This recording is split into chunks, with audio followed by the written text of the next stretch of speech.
My bookmark went haywire again, so where are we? Just a moment. We are on verse 10. The starting 10? We have read some of this, the in points, and the paragraph after that. Onto what? Till after the 8 points. Oh, yeah. Oh, yeah. Okay, and that's the verse we came up with today in Bhagavad Gita, chapter 13, verse 8 through 12. This is considered knowledge. Whatever is not these things is considered not knowledge, is ignorant. Very Продолжаем interesting. читать Иша Упанишад, 10 шлока, которая описывает вещи, которые являются знанием и которые не являются знанием.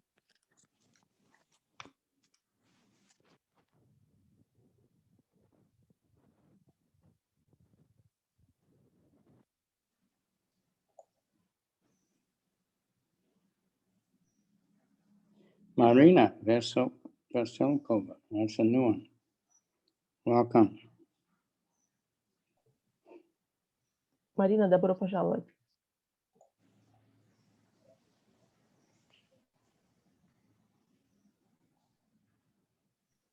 Бокер. Доброе утро. Доброе утро. Om Agyana Timirandasya Gananjana Shalakaya Chaksu Militanyena Tasmai Shri Gurave Namaha Shri Chaitanya Manobishtam Stapitam Yena Bhutale Swayam Rupa Kadamayam Dadati Swapadantikam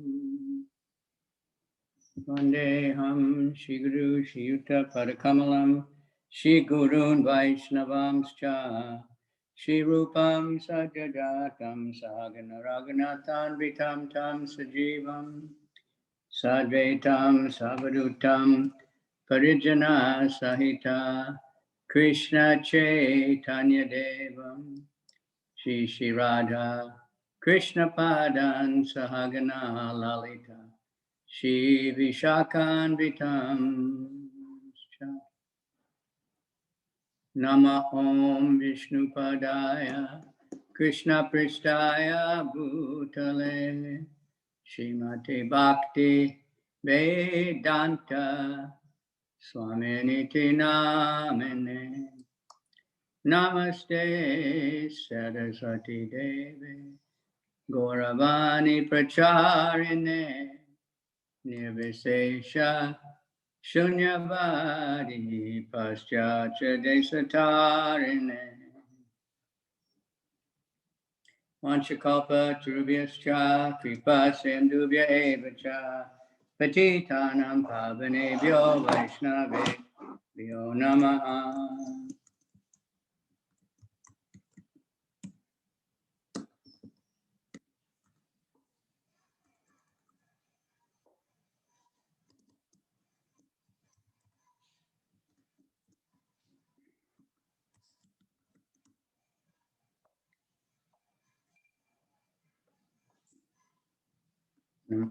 Hey Krishna, Karuna Sindhu, Dinabandhu Jagatpate, Gopesha Gopika Kanta, Radha Kanta Namostute, Tapta Kanchana Gaurange Radhe Vrindavaneshwari, Vishabhanu Sute Devi Pranamami Hare Priya. Nama Om Vishnu Padaya, Krishna Pristaya Bhutale, Srimati Bhakti Vedanta Swamini Namane. Namaste Saraswati Devi Gauravani Pracharine Nirvisesha Sunyavadi Paschatya Desatarine. Isha Upanishad, Mantra 10, purport. Иша Упанишад, 10 текст. Комментарий. We finished yesterday. There's 18 points that are going to be discussed. They're from the Bhagavad Gita, Bhagavad Gita, chapter 13, verse 8 through 12. The items of knowledge. So, Мы закончили вчера читать 13 пунктов, которые являются источником знания. Это из Бхагавад-гиты, 13 глава. these 18 items combine to form a gradual process by which real knowledge can be developed. Except for these, all other methods are considered to be in the category of nescience. Srila Bhakti Vinod Thakur, a great acharya,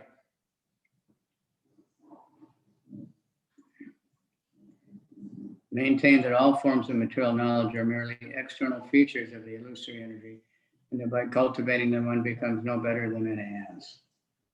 Some materialistic politicians and spiritual guides decry the present system of civilization as satanic, but unfortunately, they do not care about the culture of real knowledge as it is described in the Bhagavad Gita. Thus, they cannot change the satanic situation.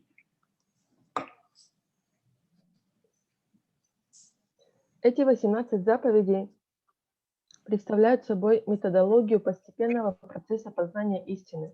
Все прочие методы относятся к категории невежества. Шрила Бхактивинода Тхакур, великий ачарья, говорил, что все формы материального знания, по сути дела, являются только внешними аспектами иллюзорной энергии, и тот, кто совершенствует такое знание, становится не умнее осла. То же самое утверждается в этой мантре Шри Иша Упанишад. Прогресс материалистической науки не сводит человека до уровня осла. Иногда некоторые политики-материалисты, прикидываясь духовными людьми, порицают современную цивилизацию, объявляя ее сатанистской, но, к сожалению, не хотят встать на истинный путь познания, который описан в Бхагавад-гите, и потому они не в силах изменить демонический облик мира.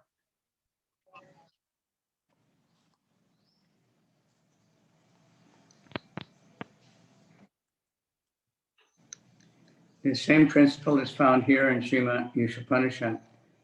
By advancement of material knowledge, modern man is simply being converted into an ass. Some materialistic politicians, in modern society, even a boy thinks himself self-sufficient and pays no respect to an elderly man. Due to the wrong type of education being imparted in our universities, boys all over the world are giving their elders headaches. Thus, Sri Isha Upanishad very strongly warns that the culture of nescience is different from that of knowledge. The universities are, so to speak, centers of nescience only. Consequently, scientists are busy discovering lethal weapons to wipe out the existence of other countries. University students today are not given instructions in the regulated principles of brahmacharya, celibate student life, that's for sure, nor do they have any faith in any scriptural injunctions. Religious principles are taught for the sake of name and fame only, and not for the sake of political action, practical action. Thus, there is an animosity not only in social and political fields, but in the field of religion as well. В современном обществе даже юнец считает себя независимым и не оказывает никакого почтения старшим. Из-за порочной системы образования в наших университетах молодежь всего мира причиняет старшим только головную боль. Поэтому Шри Иша Упанишад подчеркивает разницу между культивированием невежества и культивированием знания. Современные университеты, по сути дела, являются рассадниками невежества, а ученые в них занимаются разработкой смертоносных видов оружия, способных стереть с лица земли целые страны. Нынешним студентам университетов ничего не говорят о регулирующих принципах брамачарьи, жизни ученика, хранящего целомудрие, а сами они не имеют веры в наставления священных писаний. В наше время люди проповедуют религиозные принципы только ради карьеры и славы, а не для того, чтобы их применяли на практике. Таким образом, вражда проникла не только в общественную жизнь и политику, но и в сферу религии.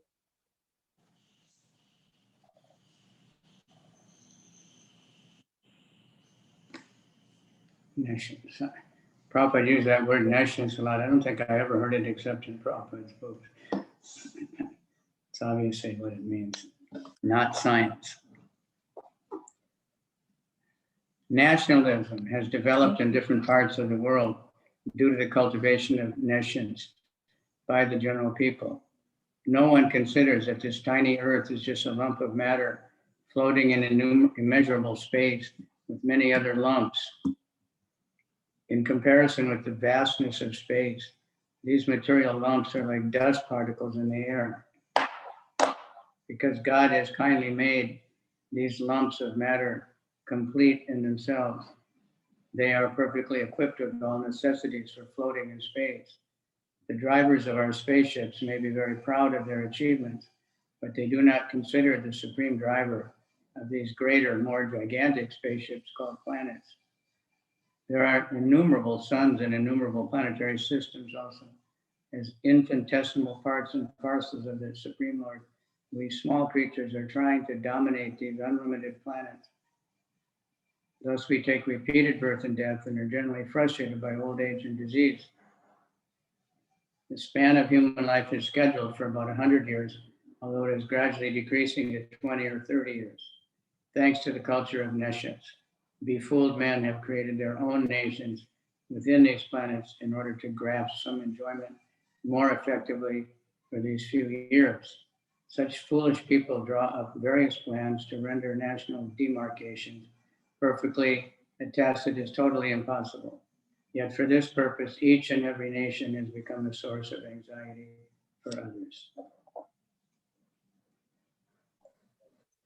Культивирование невежества привело к возникновению в различных частях света национализма и шовинизма. Люди не хотят думать о том, что наша крошечная планета всего-навсего сгусток материи, плавающий в необразимом космосе вместе со многими другими. По сравнению с необъятностью космического пространства, эти сгустки материи подобны пылинкам, плавающим в воздухе. Но Бог так добр, что сделал эти сгустки самодостаточными, наделив их всем необходимым, чтобы парить в пространстве. Пилоты космических кораблей очень гордятся своими достижениями, но не удостаивают вниманием верховного пилота гигантских космических кораблей, называемых планетами. В космосе рассеяно бесчисленное количество солнц и планетных систем. Мы бесконечно малые частицы Верховного Господа пытаемся господствовать над этими бесчисленными планетами. Поэтому мы снова и снова рождаемся и умираем, а все наши планы, как правило, разрушают старость и болезни. Продолжительность жизни человека должна составлять около 100 лет, но она постепенно сокращается до 20-30 лет. Из-за невежества, воцарившегося в обществе, одураченные люди создали на этих планетах свои страны, чтобы за 20 или 30 отведенных им лет испытать как можно больше чувственных наслаждений. Глупые люди пытаются так провести границы между своими странами, чтобы все были довольны, но это практически невозможно. И ради этого каждое государство становится источником беспокойства для других. Больше 50% государственных ресурсов растрачивается на оборону, о развитии духовного знания никто по-настоящему не заботится. И тем не менее люди без всяких на то оснований гордятся прогрессом материальной и духовной науки.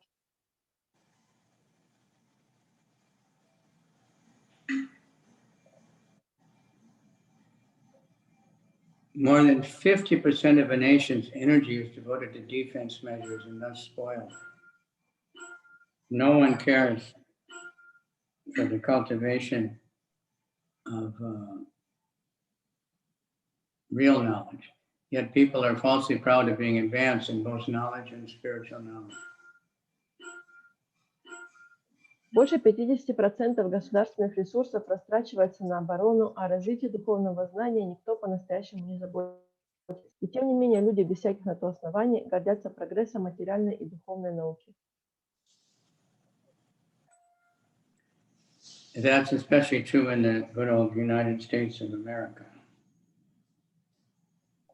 И это особенно видно в Соединенных Штатах Америки.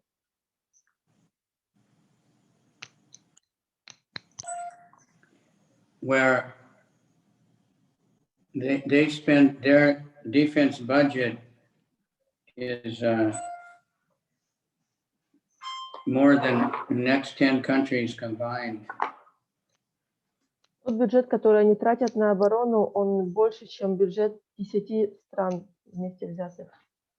And every time they make a new budget, they cutting back on education, and increasing on so-called defense. But defense means offense. They make so many offensive weapons. И каждый раз, когда они создают новый бюджет на оборону, они урезают бюджет на образование. И оборона — это значит оскорбление, потому что для этой обороны они создают разрушающее оружие.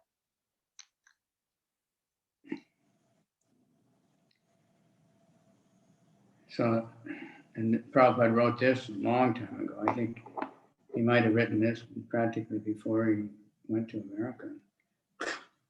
И Прабхупад написал это еще до того, как он поехал в Америку, очень давно. But it just shows nothing is new. It's the same old thing all the time. Можно видеть, что нет ничего нового, это все повторяется постоянно.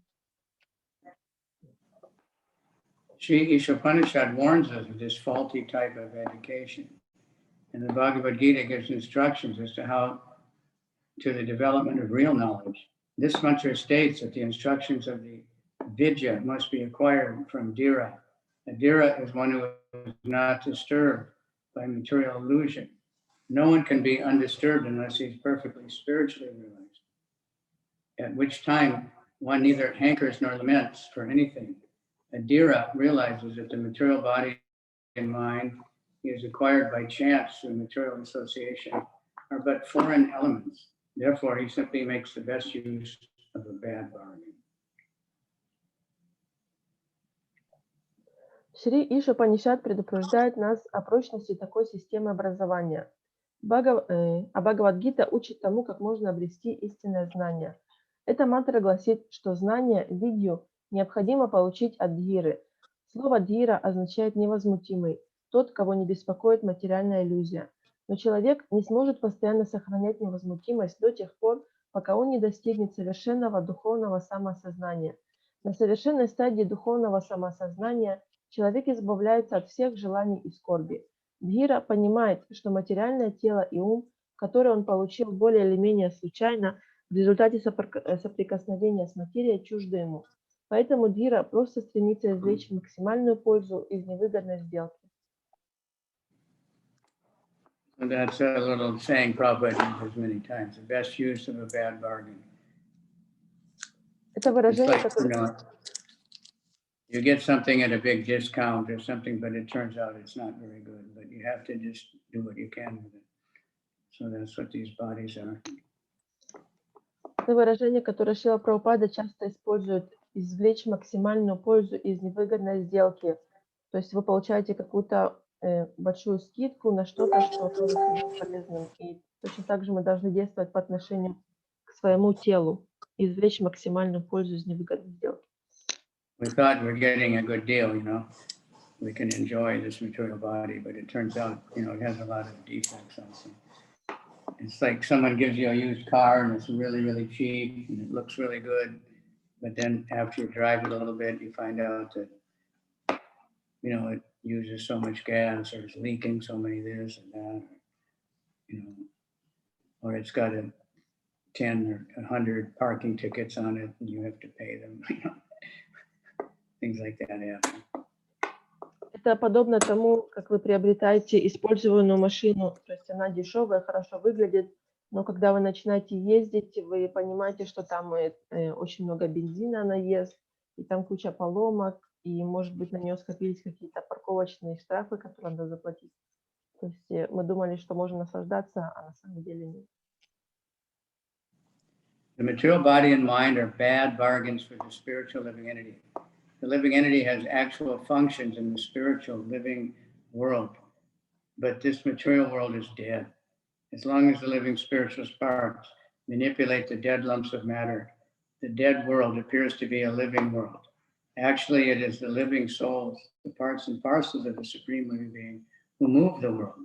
The Dhiras, who have come to know all these facts by hearing them from superior authorities and have realized this knowledge by following the regulative principles.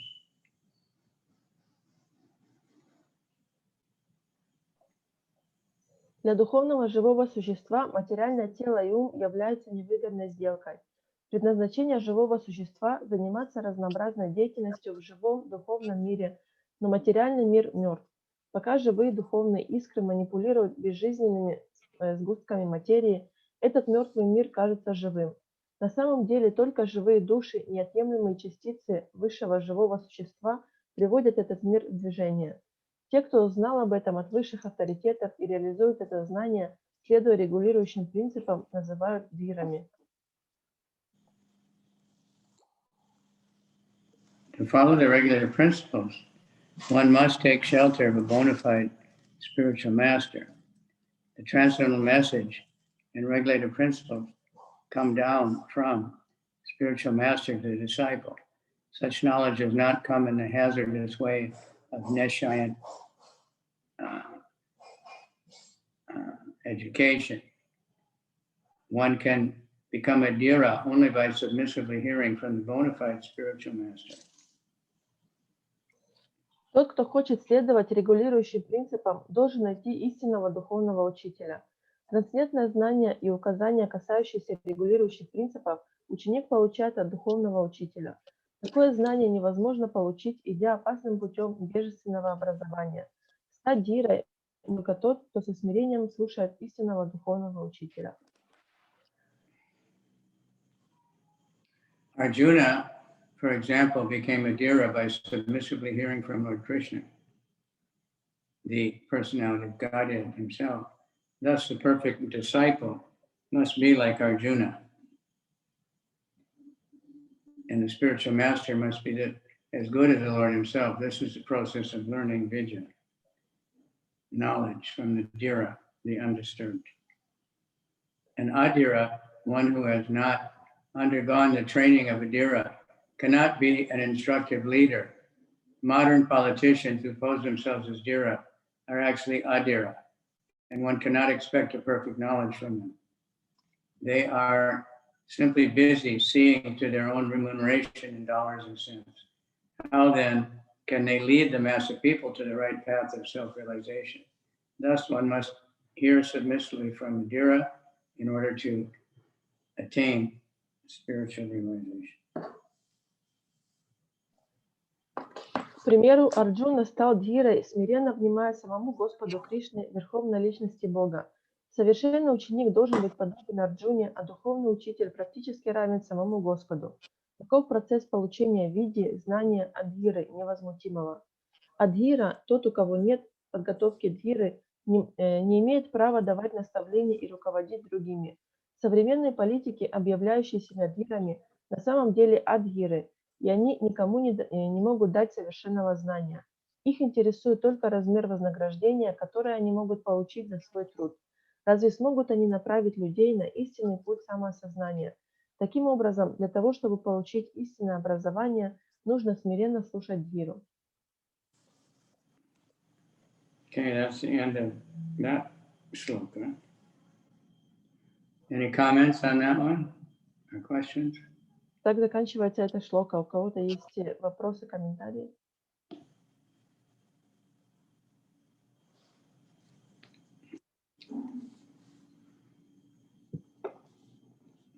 Very good to go over these 18 points there every once in a while, either from this purport or both, from the Bhagavad Gita, also chapter 13, verse 8 through 12. Хорошо Those are the перечитывать. basic things: humility, pridelessness, things that devotees ask about often. How can I develop? How can I, be unattached, be this, be that? It's all listed there and explained. Especially in the Bhagavad Gita, they're all explained. Хорошо перечисливать иногда эти 18 пунктов, которые перечисляются в этой главе, в этом стихе, или перечитывать эту главу, или читать из источника из Бхагавад-гиты 13 глава, с 7 по 12 стих. И часто преданные спрашивают эти вопросы, как быть смиренным, похожие вещи. Это все перечисляется в этих 18 пунктах. Okay, everybody here, you all seem to be totally satisfied and convinced about everything. So you don't ask questions. I just had a class with China this morning, 1 hour of questions. Похоже, что все удовлетворены и все поняли, потому что нет вопросов. Я сегодня проводил урок для китайцев, там целый час они задавали вопросы. And I'm always really exhausted after that class. И после этой лекции я очень устал. Because some of the questions I get frustrated because they ask again and again and again the same question. Иногда меня это огорчает, потому что они спрашивают постоянно один и тот же вопрос.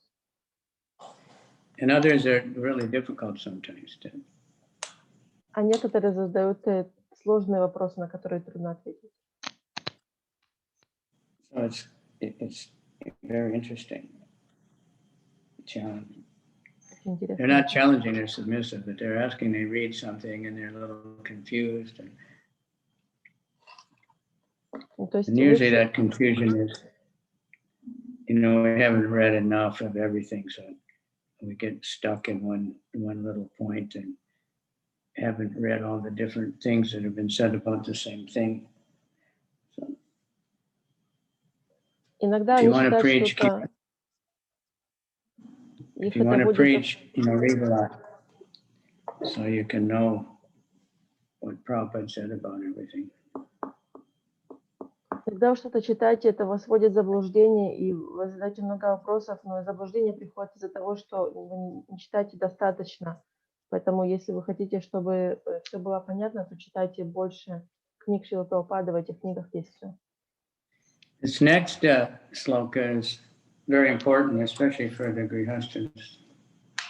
И следующий стих, он очень важен, особенно для грихаст. So we'll get right into it, okay? Vidyam chayas tad vedabhayam saha vidyayam ritam tirtva vidyayam ritam asnute. Very simple. Vidyam chayas tad vedabhayam saha avidyaya ritam tirtva vidyayam ritam asnute.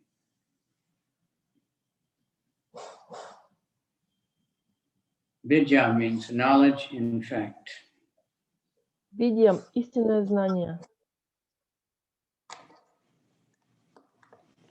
Cha means and. Ча также.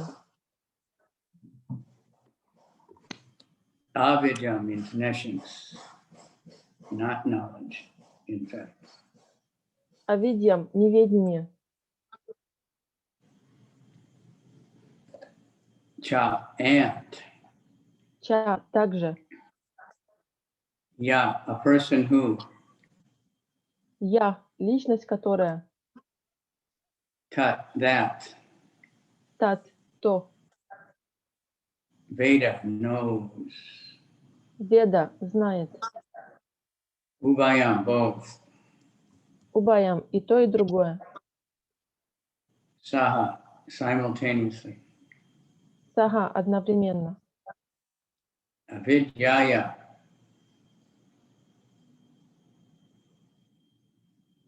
by culture of nescience. А видя, культивируя невежество. Mrityum, repeated death.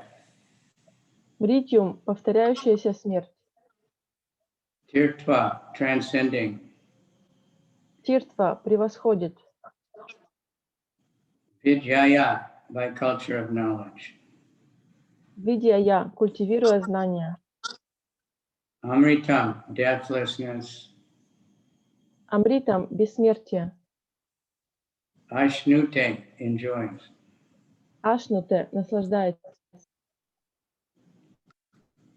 Only one who can learn the process of nescience and that of transcendental knowledge side by side can transcend the influence of repeated birth and death and enjoy the full blessings of immortality. Вырваться из круговорота рождения и смертей и в полной мере насладиться даром бессмертия может только тот, кто способен одновременно понять процесс погружения в невежество и процесс совершенствования смертного знания. In English, says the word immortality. That means to know death, mortal, not mortal. В английском слово бессмертие означает, что никто не может умирать. And then there's immorality, which sounds similar in some ways. But most people now don't care about immortality. They want to enjoy immorality. They just want to do any sinful activity, whatever they think can make them feel good for a few minutes. И есть также слово, очень похожее на английское слово бессмертие, это аморальность. И многие люди, они не задумываются о бессмертии, они ведут себя аморально, пытаются наслаждаться всем. Since the creation of the material world, everyone has been trying to attain a permanent life. But the laws of nature are so cruel that no one has been able to avoid the hand of death. No one wants to die, nor does anyone want to become old or diseased. The law of nature, however, does not allow immunity from old age, disease, or death, nor has the advancement of material knowledge solved these problems. Material science can discover the nuclear bomb to accelerate the process of death, but it cannot discover anything that can protect man from the cruel hands of old age, disease, and death.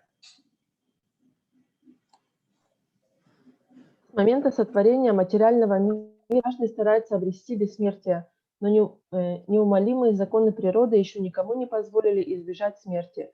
Никто не хочет умирать, никто не хочет стареть и болеть. Однако законы природы всех обрекают на старость, болезни и смерть. Прогресс материальной науки не решил этих проблем. С помощью материальной науки можно изобрести атомную бомбу и тем самым приблизить смерть, но наука не в силах открыть ничего, что поможет человеку вырваться из лап старости, болезни и смерти.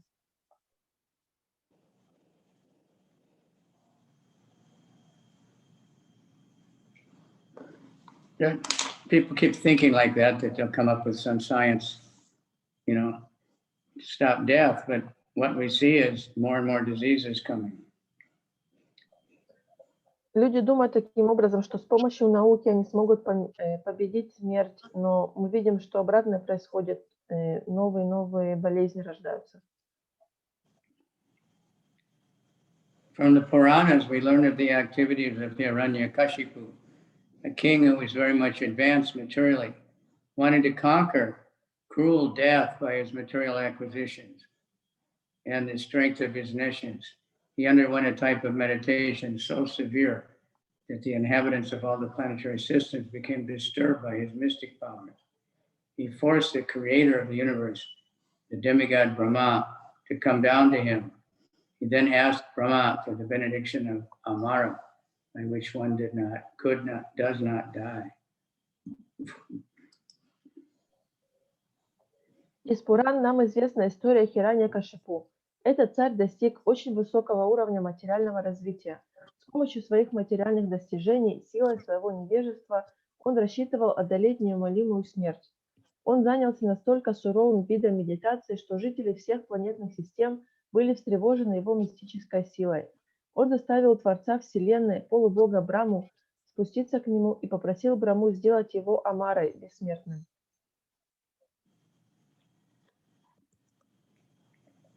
He asked Brahma for the benediction of becoming. Brahma said he could not award the benediction because even he, the material creator who rules all planets, is not Amara. As confirmed in Bhagavad Gita 8:17, Brahma lives a long time, but that does not mean he's immortal. Но Брахма ответил, что это не в его силах, поскольку даже он, творец материального мира и правитель всех планет, не является Амарой. Как сказано в Бхагавад-гите, продолжительность жизни Брамы очень велика, но это еще не значит, что он бессмертен. And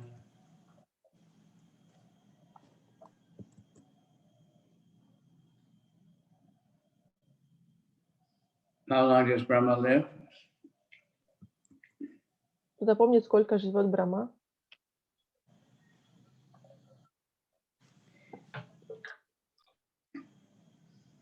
Anybody know? Prabhupada mentioned many times. Прабхупад много раз это упоминает. Харе Кришна, там 311 триллион, по-моему, и окончательных цифр я не помню. 311? Да. It's 311 something trillion. Yeah. That is one day as 1,000 yuga, Maha Yuga cycles, Kali Yuga, Dwarpa Yuga, Treta Yuga, and Satya Yuga, 1,000 times is one day, and that's also one night. Один день Брамы длится 1000 маха-юг. То есть маха-юга — это цикл из 4 юг. И столько же длится его ночь.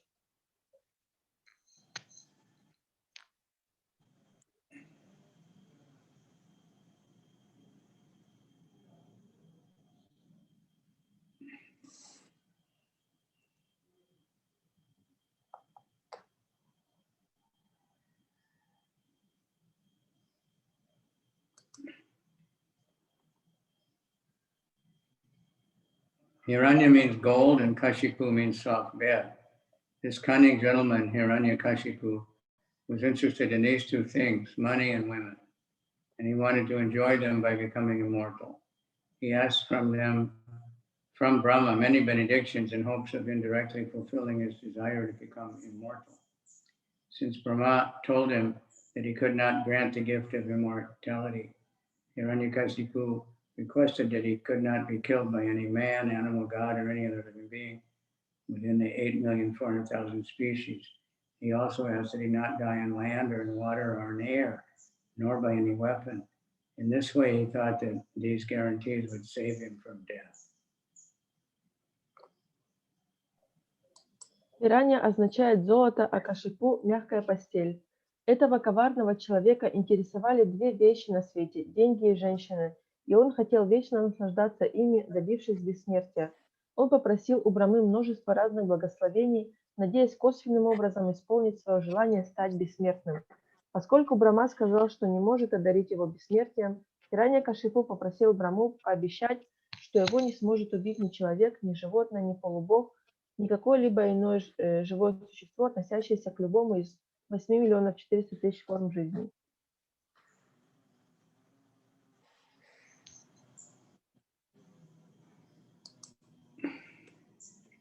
Ultimately, however, although Brahma granted him all these benedictions, he was killed by the personality of Godhead in the form of Narsingha, the Lord's half lion, half man incarnation, and no weapon was used to kill him, for he was killed by the Lord's nails.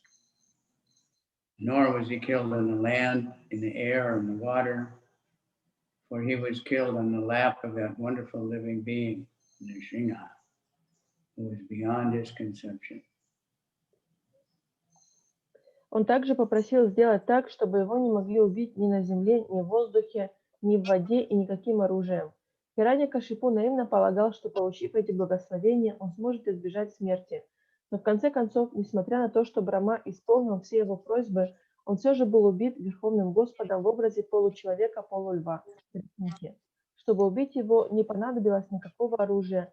Господь растерзал его своими когтями. Он был убит не на земле, не в воде и не в воздухе, а на коленях этого удивительного живого существа, которого он не мог даже вообразить.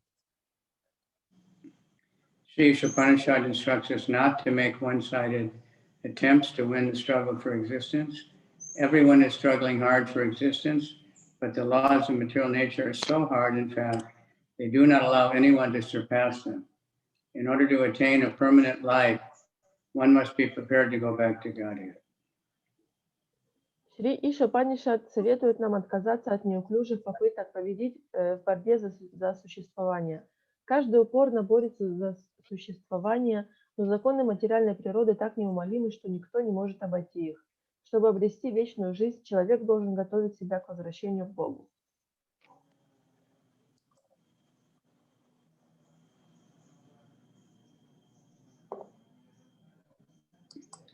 Back to Godhead. Prabhupada, devotees still ask, how long will it take? Can I finish in this life? And we listen to Prabhupada's lectures and read. He says so many times, if you take this up and surrender in this life, at the time of death, you can go back to Godhead immediately. So we need to become convinced of that and believe in the spiritual world, and believe in Prabhupada's words that if we just stick with it, we'll get there. Just like even if you're on a boat and it's very rough, if you stay on the boat, you'll get to where you're supposed to go. If you jump out in the middle of the ocean, you don't have a chance. Преданные часто спрашивают, а сколько это займет, сколько жизней, когда же я вернусь. Но Шрила Прабхупада говорит об этом снова и снова. Просто следуйте этому процессу, предайтесь в этой жизни, и вы вернетесь к Господу. И поэтому мы должны в это поверить, мы должны поверить в духовный мир и в то, что это с нами случится. Это подобно тому, как мы плывем на корабле во время шторма, его качает в разные стороны. Но если мы наберемся терпения и дождемся, то в конце концов мы доплывем. Но если мы спрыгнем с корабля во время, то мы не доплывем до своей цели. The process by one which goes back to Godhead is a different branch of knowledge and has to be learned from revealed Vedic scriptures, such as Upanishad, Vedanta Sutra, Bhagavad Gita, and Srimad Bhagavatam. To become happy in this life and attain a permanent blissful life after leaving this material body, one must study the sacred literature and obtain transcendental knowledge. The conditioned soul, living being, has forgotten his eternal relationship with God and has mistakenly accepted the temporary place of his birth as all in all. The Lord has kindly delivered the above-mentioned scriptures in India and other scriptures in other countries to remind the forgetful living human being that his home is not here in this material world. The living being is in a spiritual entity, and he can be happy only by returning to his spiritual home. Процесс возвращения к Богу – предмет отдельной отрасли знания, которую необходимо изучать по таким богоотровенным ведическим писаниям, как Упанишады, Веданта Сутра, Бхагавад-гита и Шримад Бхагаватам. Поэтому, чтобы стать счастливым в этой жизни и, покинув материальное тело, обрести вечную, исполненную блаженства жизнь, человек должен изучать эти священные писания и почерпнуть из них трансцендентное знание. Обусловленное живое существо забыло о своих вечных взаимоотношениях с Богом и ошибочно считает, что кроме этого бренного мира, в котором оно родилось, ничего не существует. Господь по своей милости дал перечисленные выше описания людям Индии и другие священные писания народам других стран, чтобы напомнить забывчивому человеку о том, что его истинный дом не здесь, не в материальном мире. Живое существо духовно по природе, поэтому оно может обрести счастье, только возвратившись в свой духовный дом. From his kingdom, the personality of Godhead sends his bona fide servants to propagate this knowledge by which one can return to Godhead. And sometimes the Lord comes himself to do this work. Since all living beings are his beloved sons, his parts and parcels, God is more sorry than we ourselves to see the suffering we are constantly undergoing in this material condition. The miseries of this material world serve to indirectly remind us of our incompatibility with dead matter. Intelligent living entities generally take note of these reminders and engage themselves in the culture of vidya, or transcendental knowledge. Human life is the best opportunity for a culture of spiritual knowledge, and a human being does not take advantage of this opportunity. It's called a Naradama, the lowest of human beings.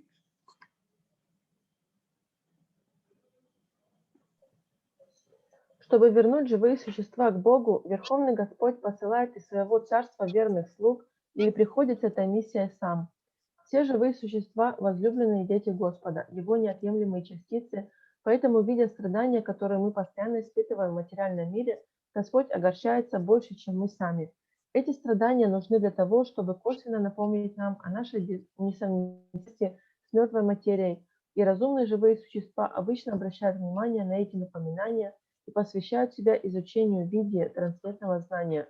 Человеческая жизнь предоставляет самые благоприятные возможности для углубления духовных знаний. Поэтому того, кто упускает эту возможность, называют нарадамой, низшим из людей. The path of avidya, or advancement of material knowledge for sense gratification, is the path of repeated birth and death. As he exists spiritually, the living entity has no birth or death. Birth and death apply to the outward covering of the spirit, soul, body. Death is compared to the taking off of, and birth is compared to putting on new garments. Foolish human beings who are grossly absorbed in the culture of avidya, nescience, do not mind this cruel process. Enamored by the beauty of the illusory energy, they undergo the same miseries repeatedly and do not learn any lessons from the laws of nature. Путь авидьи, то есть путь совершенствования материальных знаний во имя чувственных наслаждений, это путь повторения рождения и смерти. Живое существо духовно, поэтому оно не рождается и не умирает. Рождение и смерть относятся только ко внешней оболочке духовного существа, его телу.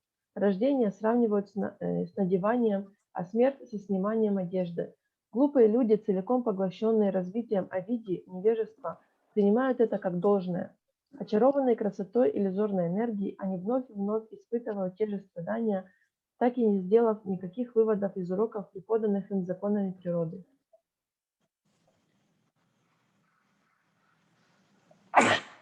Therefore, the culture of vidya, or transcendental knowledge, is essential for the human being. Sense enjoyment in the diseased material condition must be restricted as far as possible. Unrestricted sense enjoyment in this bodily condition is the path of ignorance and death. The living entities are not without spiritual senses. Every living being in his original spiritual form has all the senses which are now materially manifested, being covered by the material body and mind.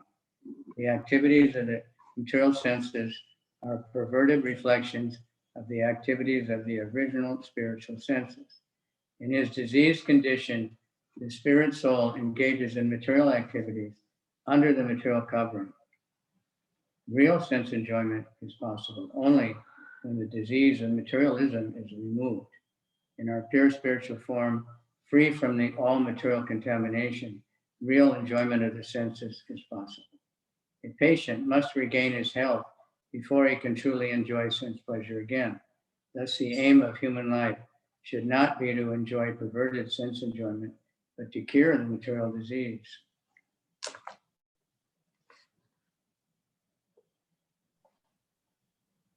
Вот почему человеку необходимо стараться постичь видью, трансцендентное знание. В болезненном материальном состоянии следует, насколько это возможно, ограничить чувственное наслаждение. Неограниченные чувственные наслаждения в материальных условиях ведут к невежеству и смерти. Живые существа наделены духовными чувствами. Каждое живое существо по своей изначально духовной форме обладает всеми чувствами, которые в обусловленном состоянии покрыты материальным телом и умом и действуют как материальные чувства. Деятельность материальных чувств является искаженным отражением деятельности изначальных духовных чувств. Пораженная болезнью материальная душа, покрытая материей, занимается материальной деятельностью. Истинное чувственное наслаждение доступно душе только тогда, когда она излечится от болезни материализма.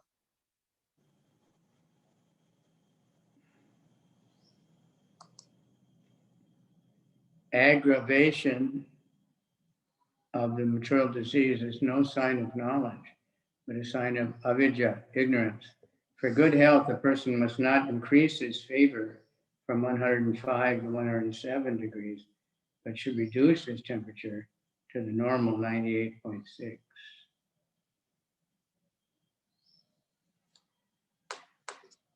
That should be the aim of human life. The modern trend of material civilization is to increase the temperature of the feverish material condition, which has reached a point of 107 degrees in the form of atomic energy. Meanwhile, the foolish politicians are crying that at any moment the world may go to hell. That is a result of advancement of material knowledge and neglect of the most important part of life, the culture of spiritual knowledge.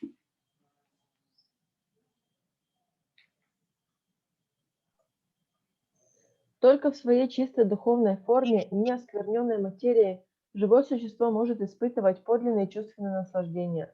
Больной должен сначала излечиться от своей болезни, и только после этого он сможет снова наслаждаться жизнью. Поэтому целью человеческой жизни должны быть не извращенные чувства наслаждения, а избавление от материальной болезни. Обострение материальной болезни не является признаком знания, это признак авидии, невежества. Чтобы выздороветь, человек должен не повышать температуру тела от 40 до 42 градусов, а понизить ее до нормы 36,6 градуса. Это должно стать целью человеческой жизни. В современном материалистическом обществе наблюдается тенденция к усилению материальной лихорадки, и жар уже достиг отметки 42 градуса в форме атомной энергии. И все это сопровождается причитаниями недалеких политиков о том, что в любой момент мир может взлететь на воздух. Таков результат развития материальной науки и пренебрежения самой важной стороной жизни – культурой духовного знания.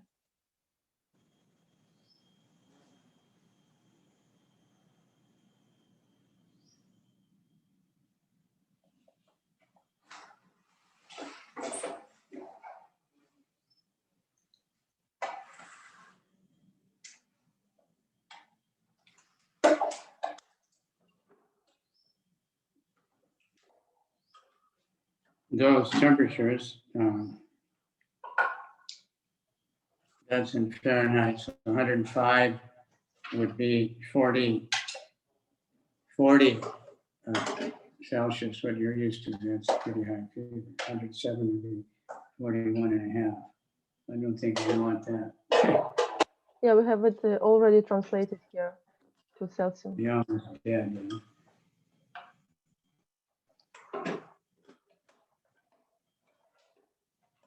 Sri Isha Upanishad herein warns that we must not follow the dangerous path leading to death. On the contrary, we must develop the culture of spiritual knowledge so that we may become completely free from the cruel hands of death. Шри Иша Упанишад предупреждает, чтобы мы не шли этим опасным путем, ведущим к смерти. Напротив, мы должны совершенствовать духовное знание, чтобы вырваться из объятий смерти. This does not mean that all activities for the maintenance of the body should be stopped. There's no question of stopping activities, just as there is no question of wiping out one's temperature altogether when trying to recover from a disease. Yeah. To make the best use of a bad bargain is the appropriate expression. The culture of spiritual knowledge necessitates the help of the body and mind. Therefore, maintenance of the body and mind is required if we are to reach our goal. The normal temperature should be maintained at 98.6. What's that for you, 37 or 36.7? It's 36.6. Yeah. And the great sages and saints of India have attempted to do this by a balanced program of spiritual and material knowledge. They never allow the misuse of human intelligence for disease sense gratification. Это не означает, что нужно совсем перестать заботиться о теле. Речь идет не о том, чтобы прекратить всякую деятельность. Это было бы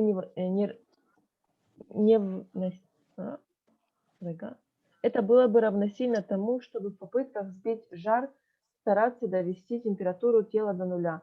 Правильнее будет сказать, что мы должны стараться извлечь максимальную пользу из невыгодной сделки. Для углубления духовных знаний необходима помощь этого тела и ума, поэтому, чтобы достичь своей цели, мы должны заботиться о теле и уме. Нужно поддерживать нормальную температуру на уровне 36,6 градуса, и для достижения этого великие мудрецы и святые Индии разработали программу сбалансированного развития духовного и материального знания. Они никогда не позволяли людям злоупотреблять своим разумом, используя его для болезненных чувственных наслаждений. So yeah, I need that. That's why I was saying this is important for our householders, because you have to cultivate avidya, or knowledge of the material world, simultaneously. Otherwise, we can't cultivate knowledge of spiritual. If we don't take care of the body, if we don't have any way to maintain our body and feed and dress and clothe it, it'll be very hard to practice spiritual life unless you're a some kind of special paramahansa that can live. Поэтому я говорил, что эта шлока важна особо для грехастов, потому что мы должны также понимать, как культивировать невежество, ну то есть материально, мы должны культивировать также материальное знание, мы должны знать, как правильно заботиться о своем теле, потому что оно нужно нам для того, чтобы мы занимались своим служением. И, конечно, если мы там не какие-то парамахамсы, которые не должны заботиться о себе. Human activities diseased by a tendency towards sense gratification have been regulated in the Vedas under the principles of salvation. This system employs religion, economic development, sense gratification, and salvation. But at the present moment, people have no interest in religion or salvation. They have only human life, sense gratification. And in order to achieve this end, they make plans for economic development. Misguided men think that religion should be maintained because it contributes to economic development, which is required for sense gratification. Thus, in order to guarantee further sense gratification after death in heaven, there is some system of religious observance. But this is not the purpose of religion.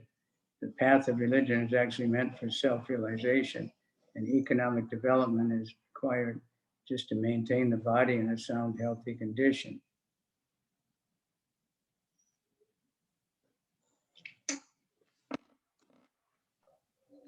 Деятельность человека, оскверненная стремлением к чувственным наслаждениям, регламентируется в ведах системой принципов, цель которой – обретение освобождения. Эта система включает в себя религию, развитие экономики, удовлетворение чувств и освобождение. Но в настоящее время люди утратили интерес к религии и освобождению. У них осталась только одна цель в жизни – удовлетворение чувств, и ради ее достижения они строят планы экономического развития. Сбитые с толку люди думают, что религию в обществе нужно поддерживать, потому что она способствует развитию экономики, которая необходима для удовлетворения чувств. А чтобы обеспечить человеку чувственное наслаждение, даже после смерти в раю, существует целая система религиозных ритуалов. Однако достижение рая не является истинной целью религии.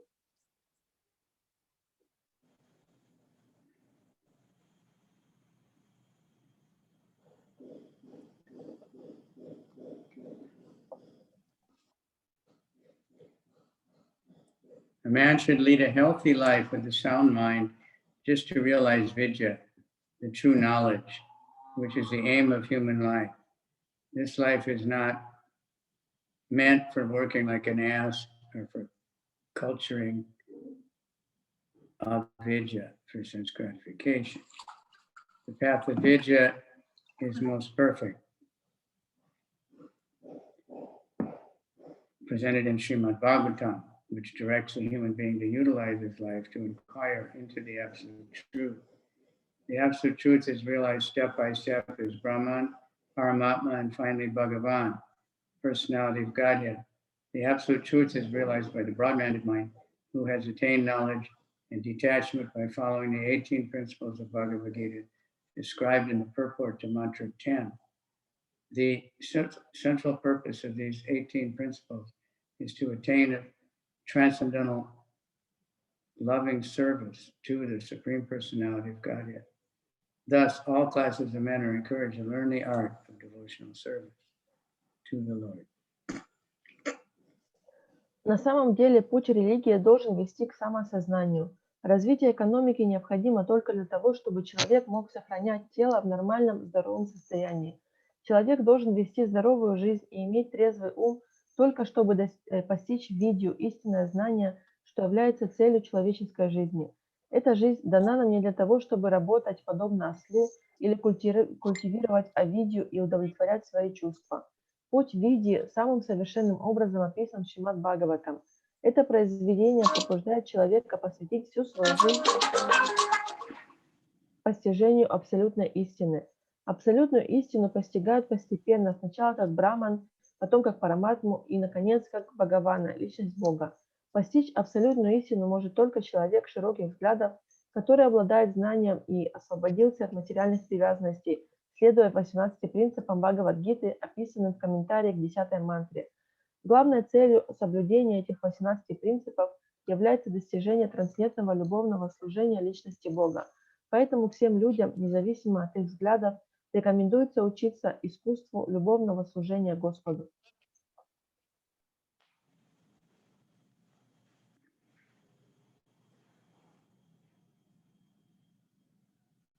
The guaranteed path is to the aim of Vidya is described by Srila Swami and Srila Bhakti-samrita Sindhu, which we have presented in English as the nectar of devotion. The culture of Vidya is summarized in Srimad Bhagavatam 1:2:14 in the following words. Tasmad ekena manasa Bhagavan Sattvatam Pati Shotavya Kirtitavyascha Jaya Pujas Tanichada. Therefore, with one pointed attention, one should constantly hear about, glorify, remember, and worship the personality of Godhead, who is the protector of the devotees.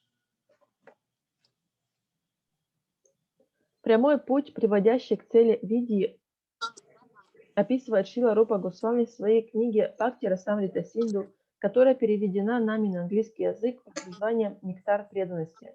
В Шримад Бхагаватам путь Видьи кратко описан в следующих словах. Поэтому нужно, сосредоточив все свое внимание, постоянно слушать повествование о Верховном Господе, прославлять, помнить Его и поклоняться Ему, защитнику преданных. Unless religion, economic development, and sense gratification aim toward the attainment of devotional service to the Lord, they are all simply different forms of nescience, as Sri Isha Upanishad indicates in the following mantras. Если религиозность, развитие экономики и удовлетворение чувств не направлены на достижение любовного служения Господу, то они являются всего лишь различными формами невежества, что будет ясно из следующих мантр Шри Иша Упанишад.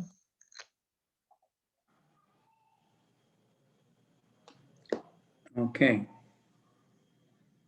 So that one, the verse says, Vidyam, Chavidam, you have to cultivate both of them side by side. Purport is mostly describing what is Vidya, what is spiritual knowledge. Это стих говорит о том, что нужно культивировать как видью, так и авидью. И комментарий в основном описывается видья, как культивировать знания. But then it mentions that we can't neglect. That's why it says we have to cultivate side by side. We have to live in the material world. We should live in a material body. So we have to have, take care of that. But if we don't cultivate spiritual knowledge, then it's useless just to maintain the body. Think that maintaining body, being healthy and beautiful and all that is the goal of life, that's the big mistake. Но также говорится о том, что не нужно пренебрегать материальным телом, не нужно пренебрегать изучением также авидьи. И это очень важно знать.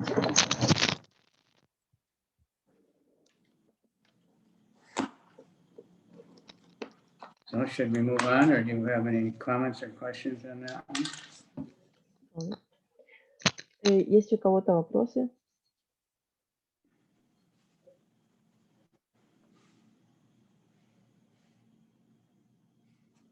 Anybody?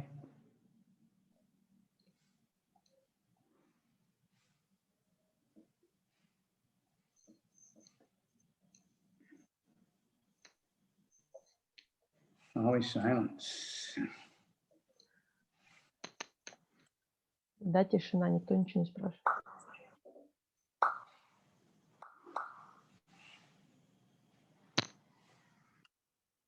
Mantra 12. Andam tamaha pravishanti ye sambhutim upasate tato bhuya ibate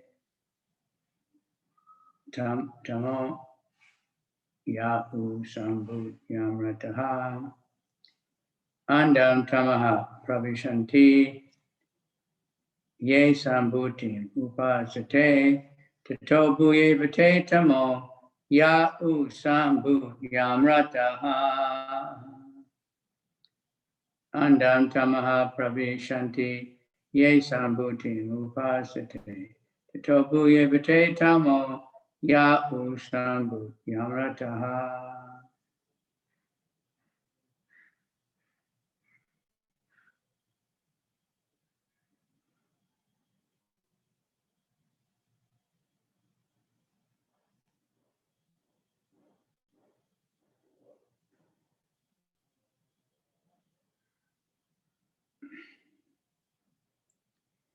Andam tamaha pravishanti ye sambhuti upasate. Tato bhuye vate tamo ya u sambhu yamrataha. Words. Andam, ignorance. Андам – невежество.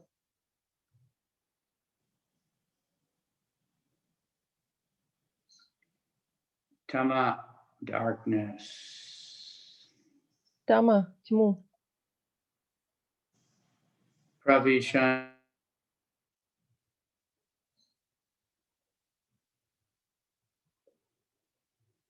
Правишанти попадают.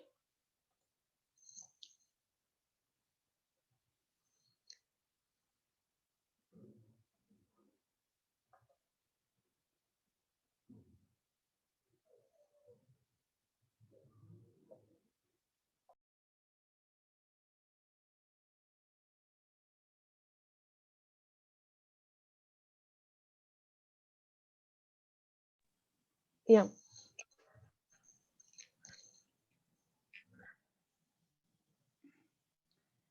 okay. Pravishanti means enter into. Правишанти попадают. Yea, those who. Е – те, кто. Asambhutim, demigods. Асамбхутим – полубогам. Upasate, worship. Упасате – поклоняется. Tata, then that. Татах – чем это? Bhuya, still more. Буя – более. Eva, like that. Ива – подобным образом. Te, those. Те – те. Tama, darkness. Тама – тьма. Yea, who. Е – кто. Who, also. У – также. Sambhucham, in the absolute. Самбутьям – в абсолюте. Rataha, engaged. Ратаха – заняты. Those who are engaged in the worship of the demigods enter the darkest region of ignorance, and still more so to the worshippers of the impersonal absolute. Те, кто поклоняется полубогам, попадут в темнейшие области невежества, но еще в большей степени это относится к тем, кто поклоняется безличному абсолюту. Purport. The Sanskrit word asambhuti refers to those who have no independent existence. Sambhuti is the absolute personality of Godhead who is absolutely independent of everything. In the Bhagavad Gita 10.2, the absolute personality of Godhead, Krishna states that Name vidu suragana prabhavana harshaya ahamadiri devanam maharshinam chasarvisha. Neither the hosts of the demigods nor the great sages know my origin or opulences, for in every respect I am the source of the demigods and sages. Thus Krishna is the origin of the powers delegated to the demigods, great sages and mystics. Although they are endowed with great powers, these powers are limited, and thus it is very difficult for them to know Krishna himself, to know how Krishna himself appears by his own internal potency in the form of a man. Санскритское слово «асамбхути» относится к тем, кто не является независимым. Сам Бхути же относится к абсолютной личности Бога, который абсолютно независим. В Бхагавад-гите абсолютная личность Бога Шри Кришна говорит: «Ни сонмы полубогов, ни великие мудрецы не знают моих богатств, ибо я первопричина всех полубогов и мудрецов». Таким образом, Кришна является источником тех сил, которыми наделены полубоги, великие мудрецы и мистики. И хотя силы, которыми они обладают, огромны, но и у них есть предел, поэтому им очень трудно понять, как сам Кришна с помощью своей внутренней энергии является в образе человека. Many philosophers and great rishis and mystics try to distinguish the absolute truth from the relative by their tiny brain power. This can only help them reach the negative conception of the absolute truth without realizing any positive trace of the absolute. Definition of the absolute by negation is not complete. Such negative definitions lead one to create a concept of one's own.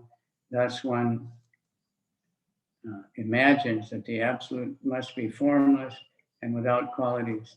Such negative qualities are simply the reversal of relative material qualities and are therefore also relative. By conceiving of the absolute in this way, one can at the utmost reach the impersonal effulgence of God, known as Brahman.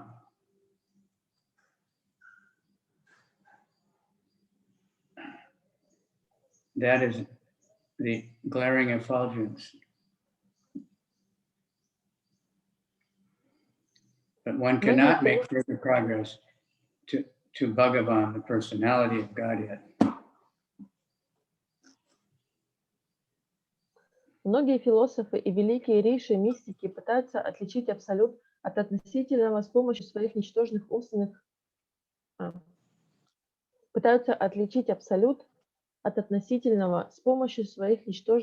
способностей. Однако таким образом можно прийти только к негативной концепции абсолюта. Этот метод не дает возможности постичь какой-либо позитивный аспект абсолюта. Определение абсолюта через отрицание несовершенно. Такие определения побуждают человека формировать свою собственную концепцию, и он начинает воображать, что абсолют должен быть лишен формы и качеств. Эти негативные качества есть не что иное, как относительные материальные формы и качества, взятые со знаком минус, и потому они также являются относительными. Такие представления об абсолюте в лучшем случае могут привести человека к осознанию физичного сияния Бога, называемого Браманом, но с их помощью невозможно достичь уровня осознания Бхагавана, личности Бога.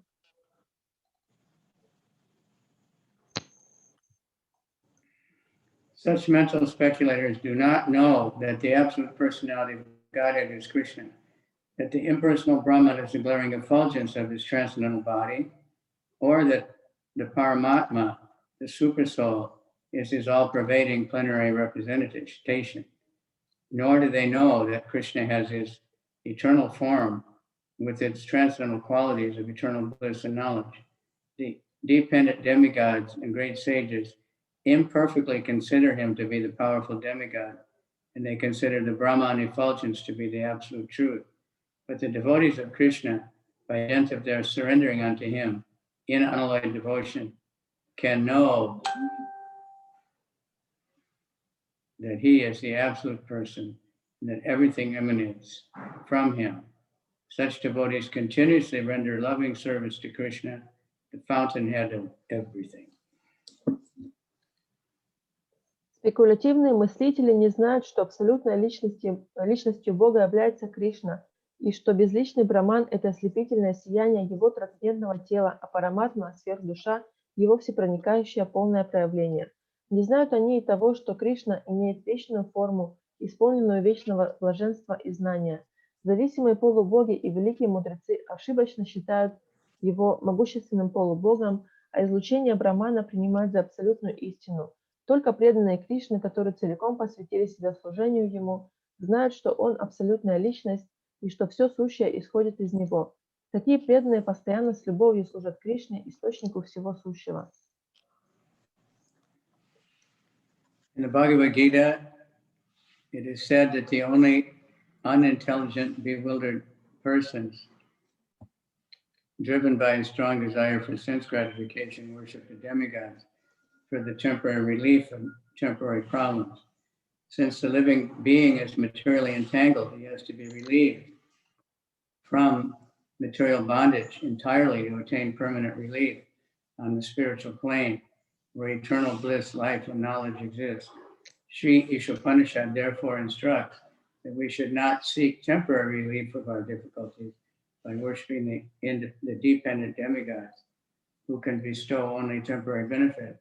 Rather, we must worship the absolute personality of Godhead, Krishna, who is all attractive and who can bestow upon us complete freedom from material bondage by taking us back home, back to Godhead.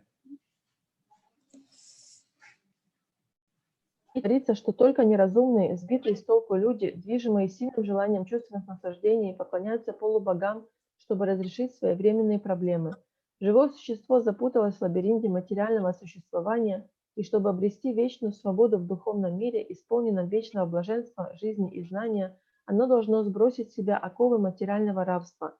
Поэтому Шри Иша Упанишад не советует нам стремиться к временному избавлению от тех или иных материальных проблем, поклоняясь зависимым полубогам, которые способны дарить настолько недолговечными благами.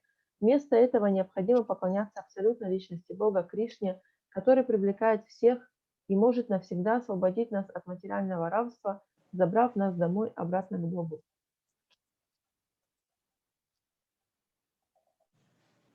As stated in Bhagavad Gita, that the worshippers of the demigods can go to the planets of the demigods. The moon worshippers can go to the moon, and the sun worshippers to the sun, etc.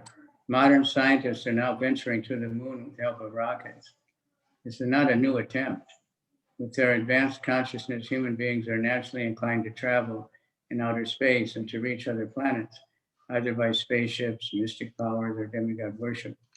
In the Vedic scriptures, it is said that one can reach other planets by any of these three ways, but the most common way is by worshiping the demigod presiding over that particular planet. In this way, one can reach the moon planet, the sun, and even Brahmaloka, the topmost planet in this universe. В Бхагавад-гите говорится, что те, кто поклоняется полубогам, смогут попасть на планеты этих полубогов. Поклоняющиеся Луне попадают на Луну, поклоняющиеся Солнцу на Солнце и так далее. Современные ученые пытаются достичь Луны с помощью ракет, но на самом деле подобные попытки делались и раньше. Люди с их развитым сознанием от природы склонны к космическим путешествиям и потому стремятся достичь других планет с помощью космических кораблей или мистических сил, или поклоняясь полубогам, управляющим той или иной планетой. В ведических писаниях сказано, что человек может достичь других планет с помощью любого из этих трех способов, но самый распространенный из них – поклонение управляющему какой-либо планетой полубогу. Так можно достичь Луны, Солнца и даже Брахма-локи, высшей планеты Вселенной.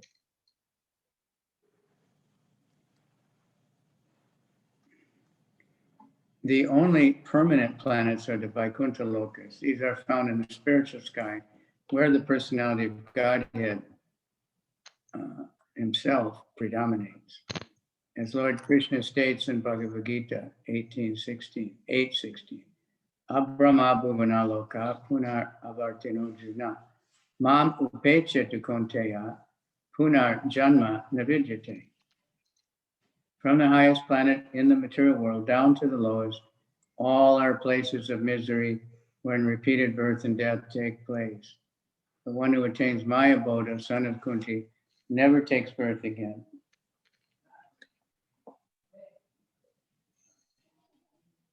Однако все планеты материальной Вселенной являются лишь временным прибежищем.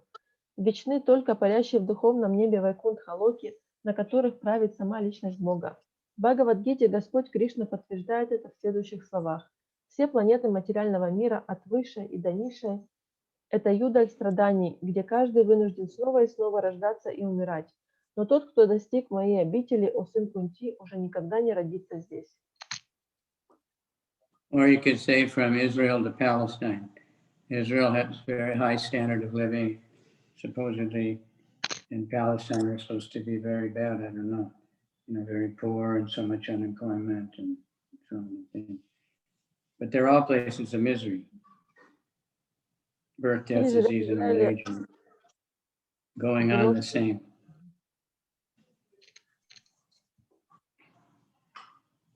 живя в Израиле, можете сравнить эти адские планеты с Палестиной, потому что в Израиле как бы стандарты, то есть уровень жизни, он выше, чем в Палестине, а там бедность, болезни и так далее.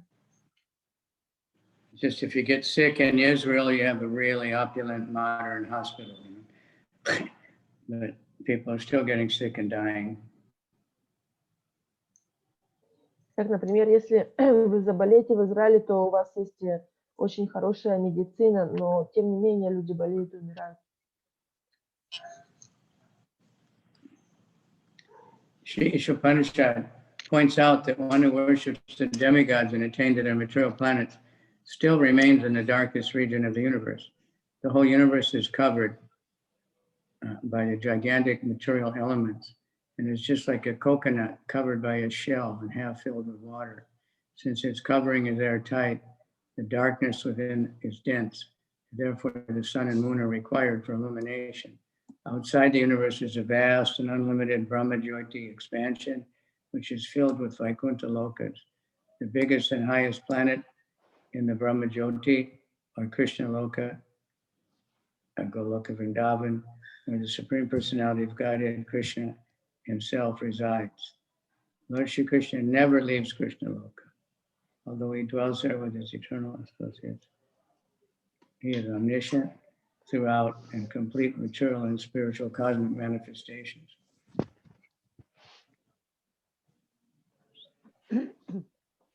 Шри Иша Упанишад указывает, что тот, кто поклоняется полубогам и попадает на их материальные планеты, по-прежнему остается в темнейшей области Вселенной. Вселенная покрыта гигантскими оболочками из материальных элементов и напоминает покрытый скорлупой кокосовый орех, наполовину заполненный влагой. Это покрытие герметично, поэтому, чтобы рассеять непроглядную темноту, царящую во Вселенной, необходимы Солнце и Луна. Снаружи Вселенную окружает бесконечное пространство Брахмаджоти, в котором плавают бесчисленные Вайкунтха-локи. Высшая и самая большая планета Брахмаджоти – Кришна-лока или Галока Вриндавана, на которой обитает сам Шри Кришна, Верховная Личность Бога. Господь Шри Кришна никогда не покидает Кришна-локи. Он всегда пребывает там со своими вечными спутниками, и в то же время он присутствует повсюду, во всем материальном и духовном космическом проявлении. He is omnipresent throughout the complete material and cosmic, spiritual cosmic manifestations. This fact has already been explained in Mantra 4. The Lord is present everywhere, just like the sun, yet he is situated in one place. Just as the sun is situated in its own undeviating orbit. Это уже объяснялось в 4-й мантре. Господь, как солнце, присутствует всюду, и тем не менее он находится в одном месте, как и солнце, которое не отклоняется от своей орбиты. Problems of life cannot be solved simply by going to the moon planet or some other planet above or below it.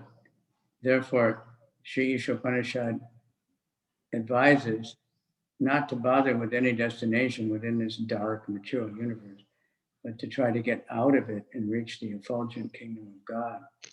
There are many pseudo-worshippers who become religionists only for the sake of name and fame.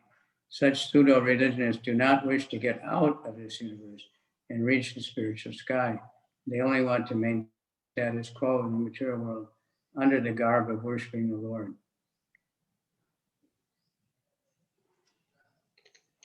Попав на Луну или какую-либо другую планету, расположенную выше или ниже нее, мы не решим главных проблем жизни. Поэтому Шри Иша Упанишад советует нам не стремиться попасть на какую-то из планет в пределах погруженной во тьму материальной Вселенной, а постараться вырваться из нее, за ее пределы и достичь сияющего Царства Бога. Есть много людей, которые выдают себя за верующих и совершают религиозные обряды только ради славы и репутации. Такие псевдорелигиозные люди не желают покидать эту Вселенную и возвращаться в духовный мир. Под видом поклонения Господу они хотят одного — сохранить свой статус-кво в материальном мире. The atheists and impersonalists lead such foolish pseudo-religionists into the darkest regions by preaching the cult of atheism. The atheists directly deny the existence of the Supreme Personality of Godhead, and the impersonalists support the atheists by stressing the impersonal aspect of the Supreme Lord. Thus, we have not come across any mantra thus far in the Isha Upanishad in which the Supreme Personality of Godhead is denied. It is said that he can run faster than anyone.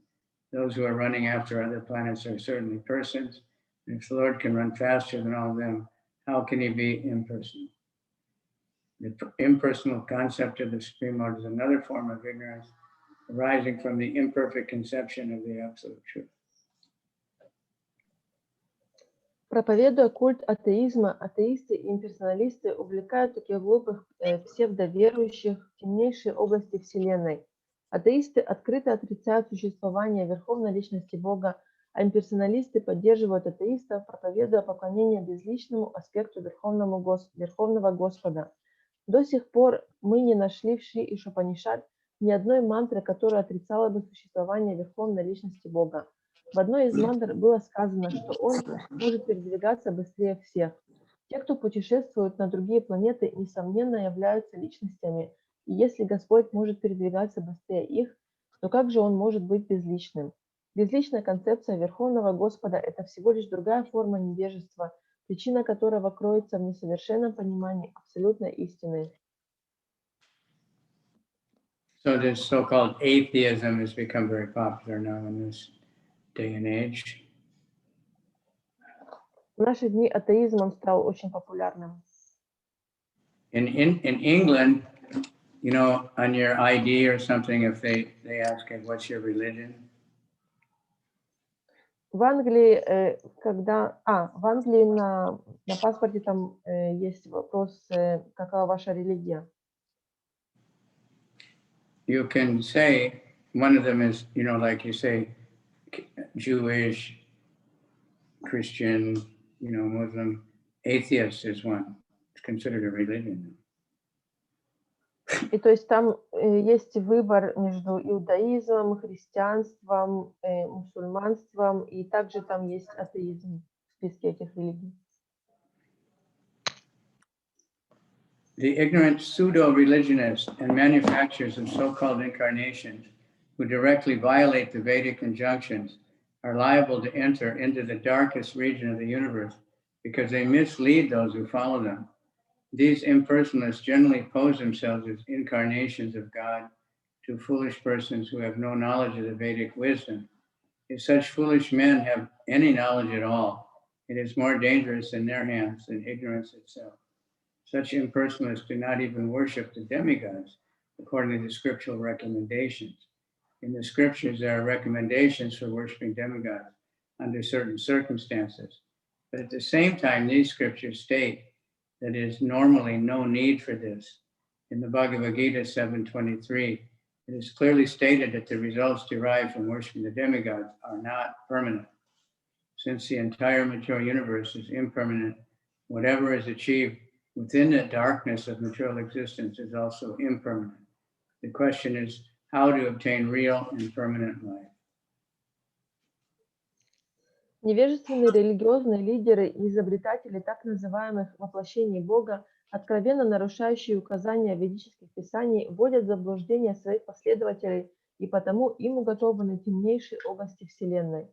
Обычно имперсоналисты выдают себя за воплощение Бога, и глупые люди, не имеющие понятия о ведической мудрости, верят им. И если эти шарлатаны обладают какими-то знаниями, то в их руках они опаснее, чем невежество.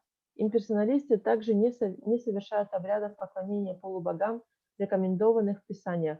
Писания рекомендуют при определенных обстоятельствах поклоняться полубогам, но в то же время в них говорится, что в большинстве случаев в этом нет необходимости. В Бхагавад-гите ясно сказано, что плоды поклонения полубогам недолговечны. Весь мир не вечен, следовательно, все, чего мы достигли во тьме материального мира, тоже бренно. Проблема в том, как обрести истинную вечную жизнь.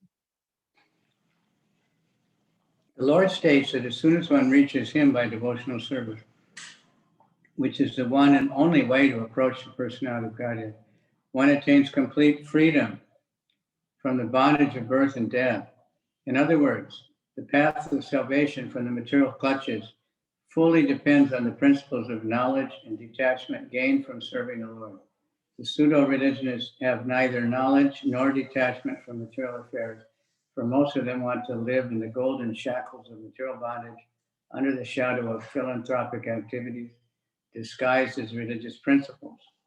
By a false display of religious sentiments, they present a show of devotional service while indulging in all sorts of immoral activities. In this way, they pass as spiritual masters and devotees of God. Such violators of religious principles have no respect for the authoritative acharyas, the holy teachers, and the strict disciplic succession. They ignore the Vedic injunction, acharya upasana, one must worship the acharya, and Krishna's statement in Bhagavad Gita, evam parampara praptam. Thus, the supreme science of God was received through the disciplic succession. Instead, to mislead the people in general, they themselves became so-called acharyas, but they do not even follow the principles of the acharyas. Господь утверждает, что тот, кто достигает его с помощью преданного служения, единственного пути, ведущего к личности, раз и навсегда избавляется от оков рождения и смерти. Иначе говоря, освобождение из стисков материи целиком зависит от знания и отрешенности, которые приходят к тому, кто служит Господу. А у псевдоверующих нет ни знания, ни отрешенности от материальной деятельности. Большинство из них хочет жить в золотых оковах материального рабства, прикрываясь альтруистической и филантропической деятельностью, загримированной под религию. Демонстрируя фальшивые религиозные чувства, они напоказ занимаются преданным служением и в то же время совершают различные греховные поступки, а наивные люди принимают их за духовных наставников и ревнителей веры. Такие нарушители религиозных принципов не признают авторитет ачарьев, святых учителей, принадлежащих цепи ученической преемственности. Они пренебрегают указанием вед. Ачарья Упасана. Каждый должен поклоняться ачарье. И словами Бхагавад-гиты. Эта высшая наука о Боге передавалась по цепи ученической преемственности. Вместо того, чтобы найти истинного духовного учителя, они вводят людей в заблуждение и провозглашают себя ачарьями, хотя сами даже не следуют принципам ачарьи.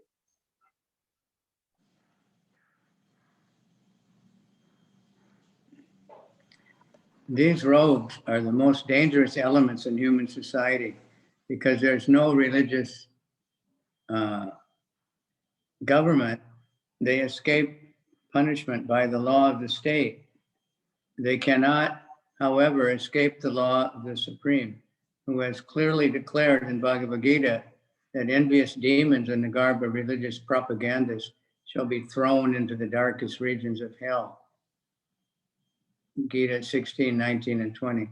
Sri Isha Upanishad confirms that these pseudo-religionists are heading toward the most obnoxious place in the universe after the completion of their spiritual master business, which they conduct simply for sense gratification. Эти негодяи – самые опасные элементы в человеческом обществе. Из-за отсутствия религиозного правительства им не грозит наказание со стороны государства. Однако им не удастся избежать суда Всевышнего, который провозглашает в Бхагавад-гите, что завистливые демоны, рядящиеся в одежде религиозных проповедников, будут низвергнуты в темнейшие области ада. И Шри Иша Упанишад подтверждает, что, завершив свою деятельность в роли духовных учителей, которой они занимаются только ради чувственных наслаждений, эти духовные лидеры попадают на самые отвратительные планеты Вселенной. Okay, so we'll stop there because we don't have much time and we start the whole verse tomorrow, the next one. Any questions or comments or in general about anything? У кого-то есть вопросы, комментарии на любую тему? Are you still locked up there in the Holy Land? Можно вопросик? They extended it till the end of the month. And there's a question. Можно вопрос задать? Да, задавайте. У меня вот такой вопрос. Почему вот говорится, что самбхути, да, поклонение безличному аспекту хуже, чем поклонение полубогам? Почему именно конкретно это хуже? В чем проявляется? Спасибо. So the question is, why is worshiping the impersonal aspect of Krishna, the Brahman, why is it worse than worshiping demigods?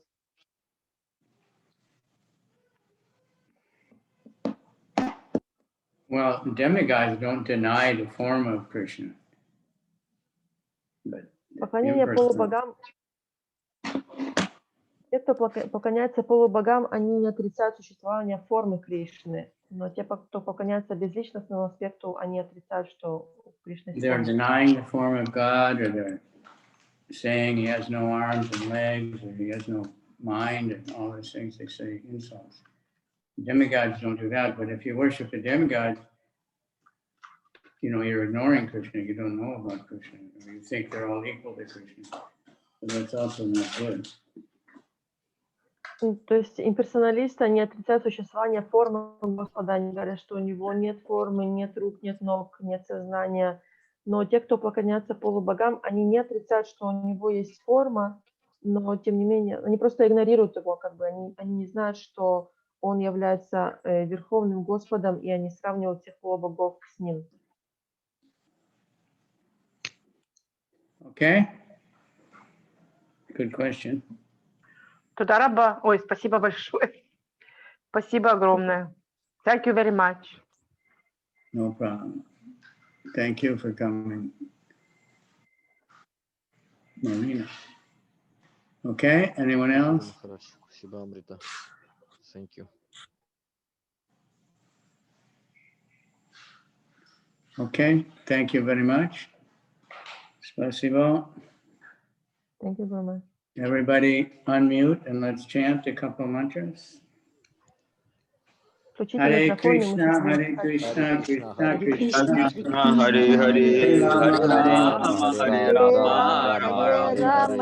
Krishna, Hare Krishna, Krishna Krishna, Hare Hare, Hare Rama, Rama Rama, Hare Hare. Rama Hare Hare, Krishna Krishna Hare Hare Hare, Hare Rama Hare Rama Hare Rama Krishna. Rama Hare Hare. Thank you very much, Maharaj.